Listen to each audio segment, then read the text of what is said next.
Да за 1 мај. Ваljda Струга. Дома. Скопје. Во Италија. Дома. Мај дома. Србија, Златибор. Па не знам, се уште не сме одлучили. Да, Ваljda да со друштво ќе славиме негде. Мислам дека ќе работам за 1 мај. Најверојатно нешто у природа. со кој ќе го прославите денот? Мојот сопруг, ние двајца пензионери. Дали го знаете вистинското значење за 1 мај? Ништа посебно. Некад било, сад обичан дан. Денот на трудот, наравно. Денот на трудот. Да, денот на трудот. Права на работниците. Меѓународен ден на трудот. На тој ден се избориле работниците за 8-часовно работно време, за работнички права. Ден на трудот. Со цел свет се слави тоа е денот на работниците, на трудот. Денот на трудот. Ден на трудот. Ден на трудот. Ден на трудот. Ден на трудот. Дали твојот труд на работа се цени? Не. Се цени. Слабо.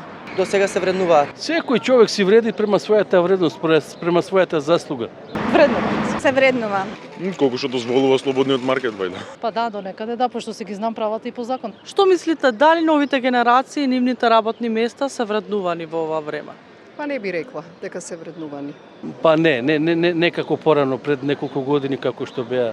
Тогаш беше работникот, значи се ценеше работникот. Значи секоја фирма, фабрика што беше имаше работничка класа. Значи работникот можеше да го смени директорот. А сега 10 работница, 5 шефови. Зависно од која професија и зависно од која струка, дефинитивно. Па воопшто не се вредно, мислам дека тука кај нас.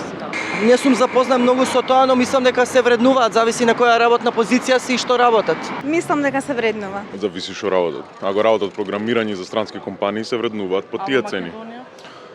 Зависи каде работат, ама генерално тоа што имам слушано дека се повисоки стануваат платите, ама дали е доволно за стандардот, не сум сигурен. Младите треба сами некош да се изборат. И за трудот? Па и за трудот. Генерално за младите не знам искрено да кажам, али зборам од прилика за мене. Мојот труд не се цени кај што работам.